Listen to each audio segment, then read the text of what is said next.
بسم اللہ الرحمن الرحیم۔ دین فار یو کے معزز ناظرین، السلام علیکم۔ روح کا تن سے جدا ہونا، نفس کی تلخی اور وقت آخری۔ عزیز و احباب دم کے ہیں، سب چھوٹ جاتے ہیں، جہاں یہ تارا ٹوٹا سب رشتے ٹوٹ جاتے ہیں۔ موت کی سختی کا حال وہی جانے جس پر گزرتی ہے یا گزر چکی ہے، دوسروں کو اس کے حال کی کچھ خبر نہیں۔ جب تک اس سے واسطہ نہ پڑے وہ تو صرف اندازہ اور قیاس ہی لگا سکتا ہے۔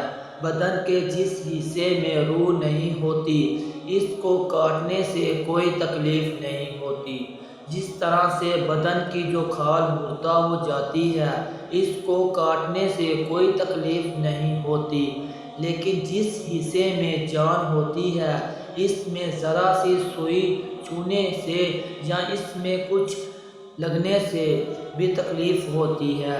یہ اس وجہ سے ہے کہ روح کو بدن کے اس حصے سے تعلق ہے، جس وجہ سے اس کو تکلیف پہنچتی ہے۔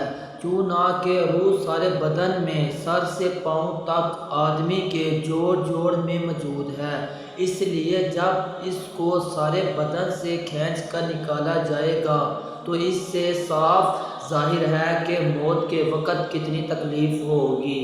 اگر کسی زندہ آدمی کا کوئی حصہ کاٹا جائے تو کتنی تکلیف ہوگی اس سے اندازہ کر لیں، اور اگر وہ حصہ مردہ ہو، اس میں روح نہ ہو، تو اس کے کاٹنے سے ذرا بھی تکلیف نہیں ہوتی۔ تو جب ساری روح کو بدن کی راگ راگ سے کھینچا جائے گا تو غور کیجئے کہ کیا حال ہوگا۔ لیکن بدن کا اگر ایک حصہ کاٹا جاتا ہے تو روح کا باقی حصہ تمام بدن میں موجود ہوتا ہے، وہ اس وقت مضبوط ہوتا ہے، اس وجہ سے آدمی چلاتا اور تڑپتا ہے۔ مگر جب پوری ہی روح کھینچی جائے تو اس میں پھر کمزوری ہونے کی وجہ سے اپنی قوت نہیں رہتی کہ وہ کچھ تو پے یا آرام پا سکے۔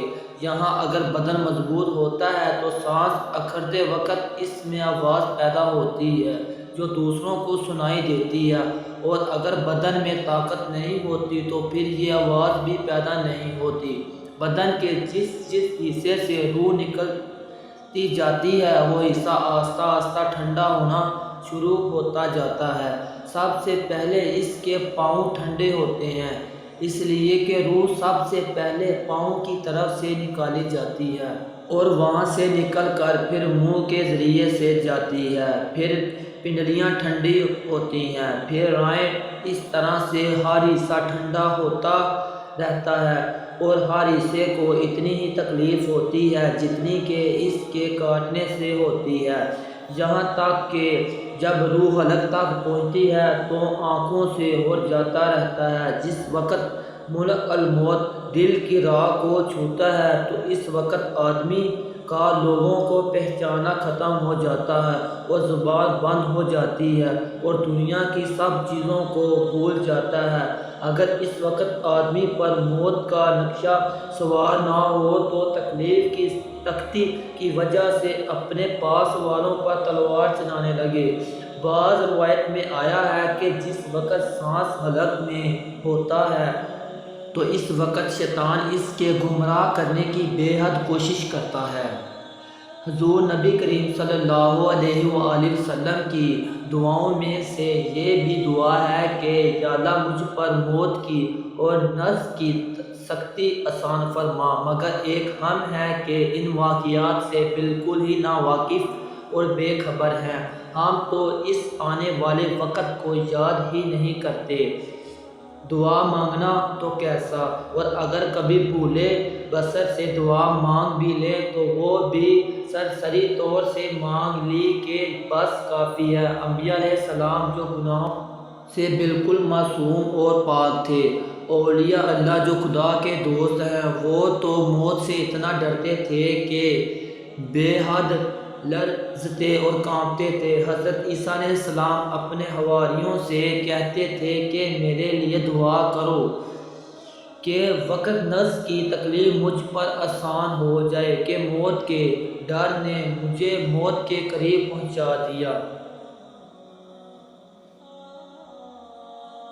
منکر و نکیر کیسی شکل میں قبر میں آتے ہیں؟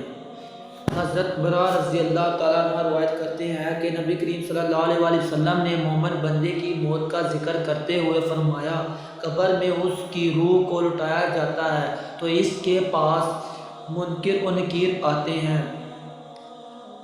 جو اپنے دانتوں سے زمین اکھیڑتے ہوئے اور بھالوں سے زمین رونتے ہوئے مومن بندے کو بٹھا دیتے ہیں اور اس سے پوچھتے ہیں، اے فلاں تیرا رب کون ہے؟ اور وہ ٹھیک ٹھیک جواب دے گا۔ اور کافر کا ذکر کرتے ہوئے فرمایا، اس کے پاس منکر و نکیر آتے ہیں جو اپنے دانتوں سے زمین اکھیڑتے ہوئے اور اپنے بڑے بڑے ہونٹوں سے زمین کو رگڑتے ہوئے، ان کی آواز گرجتے ہوئے بادلوں کی طرح ہوتی ہے اور ان کی آنکھوں میں چندیاں دینے والی چمک ہوتی ہے۔